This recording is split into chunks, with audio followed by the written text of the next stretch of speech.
Hello friends, welcome back to Janasamaya YouTube channel.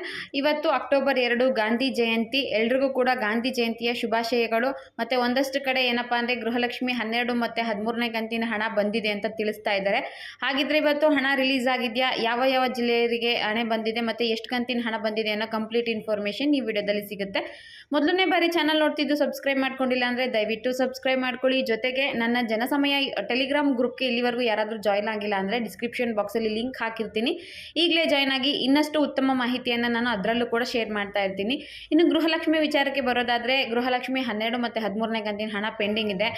ಈಗ ಲೆಕ್ಕ ಹಾಕ್ಕೊಂಡ್ರೆ ಸೆಪ್ಟೆಂಬರ್ ಕಂತಿನ ಹಣ ಕೂಡ ಪೆಂಡಿಂಗ್ ಇದೆ. ಒಟ್ಟಾರೆಯಾಗಿ ಸರ್ಕಾರದಿಂದ 3 ಕಂತಿನ ಹಣ 6,000 ರೂಪಾಯಿ ಬರಬೇಕಿದೆ, ಜುಲೈ, ಆಗಸ್ಟ್, ಸೆಪ್ಟೆಂಬರ್ದು. ಇಂದು ಮೊನ್ನೆ ನಡೆದಂಥ ಒಂದು ಪತ್ರಿಕಾಗೋಷ್ಠಿಯಲ್ಲಿ ಲಕ್ಷ್ಮೀ ಹೆಬ್ಬಾಳ್ಕರ್ ಮೇಡಮ್ ಅವರು ಜುಲೈ ತಿಂಗಳದ ಹಣ ಏನಿದೆ ಅದಾಗಲೇ ಪ್ರೋಸೆಸ್ ಸ್ಟಾರ್ಟ್ ಆಗಿದೆ, ಹಣ ಬರುತ್ತೆ, ಅದಾದ ಒಂದು ವಾರಕ್ಕೆ ನಾನು ಆಗಸ್ಟ್ ತಿಂಗಳ ಹಣ ಜಮೆ ಮಾಡ್ತೀವಿ ಅಂತ ಹೇಳ್ತಾ ಇದ್ರು. ಆಗಲೇ ಅವ್ರು ಹೇಳಿನೇ 3-4 ದಿನ ಆಯಿತು. ಈಗ ಮತ್ತೊಂದು ವಿಷಯ ಏನಪ್ಪ ಅಂದರೆ ಇಷ್ಟು ದಿನ ಆಯಿತು ಆಗಲೇ ಈಗಾಗಲೇ ಪ್ರೋಸೆಸ್ ಸ್ಟಾರ್ಟ್ ಆಗಿದೆ ಅಂದರೆ ಅಮೌಂಟು ಬಂದಿರಬೇಕಲ್ವ. ಯಾರಿಗಾದರೂ ಹಣ ಜಮೆ ಆಗಿದ್ದರೆ ಇನ್ಫಾರ್ಮ್ ಮಾಡೇ ಮಾಡ್ತಾರೆ. ಕೆಲವರೆಲ್ಲ ಗೃಹಲಕ್ಷ್ಮಿ ಹಣ ಬಂದಿದೆ ಅಂತ ಕೂಡ ಹೇಳ್ತಾ ಇದ್ದಾರೆ. ಹಾಗಿದ್ರೆ ನಿಜವಾಗ್ಲೂ ಗೃಹಲಕ್ಷ್ಮಿ ಹಣ ಬಂದಿದೆಯಾ, ಎಷ್ಟು ಜನದವರೆಗೂ ಇದು ಬಂದಿದೆ ಅಂತ ನೋಡೋದಾದರೆ ಖಂಡಿತವಾಗ್ಲೂ ಗೃಹಲಕ್ಷ್ಮಿ ಹಣ ಯಾರಿಗೂ ಕೂಡ ಇವತ್ತು ರಿಲೀಸ್ ಆಗಿಲ್ಲ. ಒಬ್ಬ ಮಹಿಳೆಗೂ ಕೂಡ 2,000 ರೂಪಾಯಿ ಹಣ ತಲುಪಿಲ್ಲ. ಸರ್ಕಾರದ ಕಡೆಯಿಂದ ಪ್ರಕ್ರಿಯೆ ಏನೋ ಸ್ಟಾರ್ಟ್ ಆಗಿದೆ ಅಂತ ಲಕ್ಷ್ಮೀ ಹೆಬ್ಬಾಳ್ಕರ್ ಮೇಡಮ್ ಹೇಳಿದ್ರು. ಬಟ್ ಅಮೌಂಟ್ ಬರಬೇಕು ಇತ್ತು ಗೊತ್ತಾ, ಅದು ಯಾವುದೇ ರೀತಿಯ ಪ್ರೋಸೆಸ್ಗಳು ಸ್ಟಾರ್ಟ್ ಆಗಿಲ್ಲ. ನನಗೆ ಗೊತ್ತಿರೋ ಮಾಹಿತಿ ಪ್ರಕಾರ, ಸಿಕ್ಕಿರೋ ಮಾಹಿತಿ ಪ್ರಕಾರ ಅಕ್ಟೋಬರ್ 2 ಗಾಂಧಿ ಜಯಂತಿ, ಇವತ್ತು ಕೂಡ ಹಣ ಬಂದಿಲ್ಲ. ವಿಡಿಯೋ ನೋಡ್ತಿರೋ ಯಾರಿಗಾದರೂ ಬಂದಿತ್ತು ಅಂದರೆ ದಯವಿಟ್ಟು ಕಮೆಂಟ್ ಮಾಡಿ ತಿಳಿಸಿ ಹಣ ಬಂದಿದೆ ಅಂತ. ಇನ್ ಕೇಸ್ ಬಂದಿಲ್ಲ ಅಂದರೆ ಬಂದಿಲ್ಲ ಅಂತ ಕೂಡ ಕಮೆಂಟ್ ಮಾಡಿ ತಿಳಿಸಿ. ಇದರಲ್ಲಿ ಮತ್ತೊಂದು ವಿಚಾರ ಏನಪ್ಪ ಅಂದರೆ ಒಂದಷ್ಟು ಜನ ಸುಮ್ಮನೆ ನಮಗೆ ಹಣ ಬಂದಿದೆ, ನಮ್ಮದು ದಾವಣಗೆರೆ ಡಿಸ್ಟಿಕ್ಕು 2 ಕಂತಿನ ಹಣ ಒಟ್ಟಿಗೆ ಬಂತು, 4,000 ರೂಪಾಯಿ ಬಂತು, ಮತ್ತು ಇವತ್ತು ನಮಗೆ ಮಧ್ಯಾಹ್ನ ಬಂತು ಅಂತೆಲ್ಲ ಕಮೆಂಟ್ ಮಾಡಿ ತಿಳಿಸ್ತಾ ಇದ್ದಾರೆ. ಬಟ್ ಅದು ಫೇಕ್ ಇನ್ಫಾರ್ಮೇಷನ್. ಯಾಕಪ್ಪ ಅಂದರೆ ಈಗ ಅವರೇ ಹೇಳಿದ್ದಾರೆ 1 ಕಂತಿನ ಹಣ ಮಾತ್ರ ನಾನು ಬಿಡುಗಡೆ ಮಾಡ್ತೀನಿ, ಇನ್ನೊಂದು ವಾರ ಆದಮೇಲೆ 2ನೇ ಕಂತಿನ ಹಣ ಬಿಡುಗಡೆ ಮಾಡ್ತೀನಿ ಅಂತ. 4,000 ರೂಪಾಯಿ ಒಟ್ಟಿಗೆ ಬಂತು ಅಂದರೆ ಅದು ನಂಬೋ ವಿಚಾರನೇ ಅಲ್ಲ. ಯಾಕಂದರೆ 4,000ನ ಅವರು ಒಟ್ಟೊಟ್ಟಿಗೆ ಬಿಡುಗಡೆ ಮಾಡೋದಿಲ್ಲ. 1 ಕಂತಿನ ಹಣ ಇವತ್ತೇ 2 ಕಂತಿನ ಹಣ ಬಿಡುಗಡೆ ಆದರೂ ಕೂಡ ಮೊದಲು 2,000 ರೂಪಾಯಿ ಬರುತ್ತೆ. ಒಂದು ಹಾಫ್ ಆನ್ ಅವರು, ಒಂದು 20 ಮಿನಿಟ್ಸು 10 ಮಿನಿಟ್ಸ್ ಗ್ಯಾಪ್ ತೊಗೊಂಡು ಇನ್ನೊಂದು ಕಂತಿನ ಹಣ ಬರುತ್ತೆ 4,000 ರೂಪಾಯಿ. ಗ್ಯಾಪ್ ಒಂದು ಬಂದು ಆಮೇಲೆ ಇನ್ನೊಂದು ಬರುತ್ತೆ ಹೊರತು 4,000 ರೂಪಾಯಿ ಒಟ್ಟಿಗೆ ಬರೋದಿಲ್ಲ. ಅದು ಫೇಕ್ ಇನ್ಫಾರ್ಮೇಷನ್ ಆಗಿರುತ್ತೆ. ಗೃಹಲಕ್ಷ್ಮಿ ಹಣ ಇನ್ನೂ ಕೂಡ ರಿಲೀಸ್ ಆಗಿಲ್ಲ.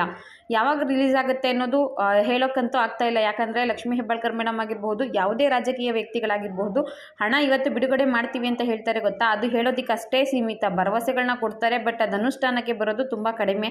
ಯಾಕಂದರೆ ಲಕ್ಷ್ಮೀ ಹೆಬ್ಬಾಳ್ಕರ್ ಮೇಡಮ್ ಈಗಾಗಲೇ 3-4 ತಿಂಗಳಿಂದ ಇದೇ ರೀತಿ ಹೇಳ್ಕೊಬರ್ತಿದ್ದಾರೆ, ಇನ್ನೊಂದು ವಾರದಲ್ಲಿ ಹಾಕ್ತೀನಿ, ಇನ್ನು 2 ದಿನದಲ್ಲಿ ನಿಮಗೆ ಬರುತ್ತೆ, 2 ಕಂತಿನ ಹಣ ಒಟ್ಟಿಗೆ ಹಾಕ್ತೀನಿ ಅಂತ. ಬಟ್ ಇವ್ರು ಹೇಳ್ತಿದ್ದಾರೆ ಹಾಕ್ತಾ ಇಲ್ಲ. ಇವ್ರು ಈ ರೀತಿ ಮಾಡ್ತಾ ಇರೋದ್ರಿಂದ ಇವ್ರ ಮೇಲಿರೋ ನಂಬಿಕೆನೇ ಈಗ ಹೊರಟೋಗ್ಬಿಟ್ಟಿದೆ ನಮಗೆ. ಇವ್ರು ಹೇಳಿದ್ರೆ ಹೇಳ್ತಾರಷ್ಟೇ, ಹೇಳೋದಕ್ಕಷ್ಟೇ ಸೀಮಿತ ಆಗಿದೆ. ಅಕೌಂಟ್ಗಳಿಗೆ ಬರೋದಾಗಲಿ ಅಥವಾ ಜನಗಳಿಗೆ ತಲುಪೋದಾಗಲಿ ನಡೀತಾ ಇಲ್ಲ. ಅವ್ರು ಏನು ಹೇಳ್ತಿದ್ದಾರೋ ಅಪ್ಡೇಟ್ನ ನಾವು ಅದನ್ನೇ ನಿಮಗೆ ಕೊಡ್ತಾ ಇದ್ದೀವಿ.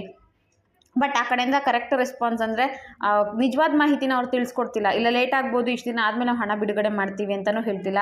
ಈಗಾಗಲೇ ಪ್ರಕ್ರಿಯೆ ಸ್ಟಾರ್ಟ್ ಆಗಿದೆ ಅಂತ ಹೇಳಿ 4-5 ದಿನ ಕಳುತ್ತಾ ಬಂದರೂ ಕೂಡ ಅಮೌಂಟ್ ಬಂದಿಲ್ಲ. ಏನಂತ ಹೇಳೋದು? ಸರ್ಕಾರ ಯಾವಾಗಲೂ ಇದೇ ರೀತಿ ಎಲ್ಲ ಯೋಜನೆಗಳಿಗೂ ಮಾಡ್ಕೊಂಡು ಹೋಗ್ತಿದೆ.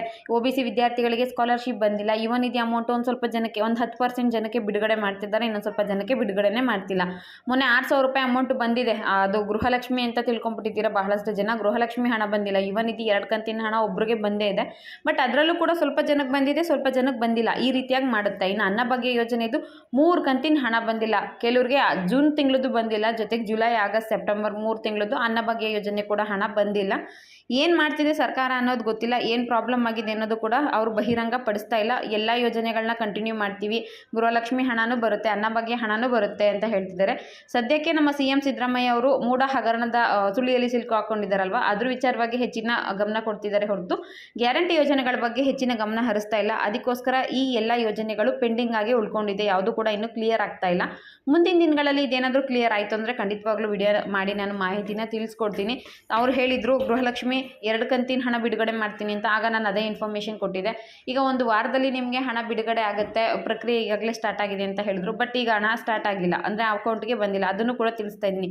ಇನ್ ಕೇಸ್ ಬಂತು ಅಂದರೆ ಅದನ್ನು ಕೂಡ ನಾನು ನಿಮಗೆ ವಿಡಿಯೋ ಮಾಡಿ ತಿಳಿಸ್ತೀನಿ. ಸದ್ಯಕ್ಕೆ ಸಿಕ್ಕಿರುವಂಥ ಮಾಹಿತಿ ಪ್ರಕಾರ ಹಣ ಬಿಡುಗಡೆ ಆಗಿಲ್ಲ, ಯಾರಿಗೂ ಕೂಡ ಗೃಹಲಕ್ಷ್ಮಿ ಹಣ ತಲುಪಿಲ್ಲ. ಗಾಂಧಿ ಜಯಂತಿಗೋಸ್ಕರ ಬಿಡ್ತಾರೆ ಅನ್ನೋದು ಇಲ್ಲ, ಗಾಂಧಿ ಜಯಂತಿ ದಿನ ಬಿಟ್ಟಿದ್ದಾರೆ ಅನ್ನೋದು. ಇನ್ನೂ ಬೇಕಿದ್ರೆ ದಸರಾ ಹಬ್ಬಕ್ಕೆ ಬರಬಹುದೇನೋ, ಇಷ್ಟು ದಿನನೇ ಕಾಯ್ದಿದ್ದೀವಿ, ಅದು ಕೂಡ ನೋಡೋಣ. ದಸರಾ ಹಬ್ಬಕ್ಕೆ ಏನಾದರೂ ಹಣ ಬಿಡುಗಡೆ ಆಗಬಹುದೇನೋ.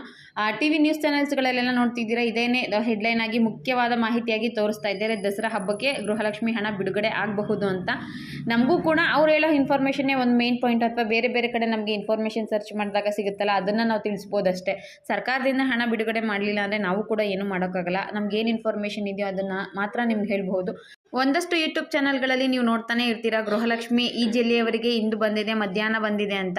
ಬಟ್ ಅದೆಲ್ಲ ನೋಡಿದಾಗ ಬೇಜಾರಾಗುತ್ತೆ. ಎಷ್ಟೋ ಜನ ಇದನ್ನೇ ನಂಬ್ಕೊಂಡಿರ್ತಾರೆ, ಎಷ್ಟೋ ಜನದ್ದು ಜೀವನ ಇದರಲ್ಲಿ ಇರುತ್ತೆ. ಗೃಹಲಕ್ಷ್ಮಿ 2,000 ರೂಪಾಯಿಂದ ಅವ್ರ ಜೀವನ ನಡೀತಾ ಇರುತ್ತೆ. ಯಾಕಪ್ಪ ಇಂಥ ಸುಳ್ಳು ಇನ್ಫಾರ್ಮೇಷನ್ ಕೊಡ್ತಾರೆ ಅನಿಸುತ್ತೆ. ಆ ಥರ ವೀಡಿಯೋಸ್ಗಳನ್ನ ನೋಡಿದಾಗ ಏನು ನಿಜ ಇದೆ ಅದನ್ನಾದರೂ ನಾನು ನಿಮಗೆ ತಿಳಿಸೋಣ ಅಂತ ಈ ರೀತಿಯಾಗಿ ವಿಡಿಯೋನ ಮಾಡ್ತೀನಿ. ಇದಿಷ್ಟು ಇವತ್ತಿನ ವಿಡಿಯೋ ಆಗಿತ್ತು. ವಿಡಿಯೋ ಇಷ್ಟ ಆಗಿದ್ರೆ ಒಂದು ಲೈಕ್ ಮಾಡಿ, ಶೇರ್ ಮಾಡಿ, ಮಿಸ್ ಮಾಡದೆ ಸಬ್ಸ್ಕ್ರೈಬ್ ಮಾಡ್ಕೊಳ್ಳಿ. Thank you for watching friends.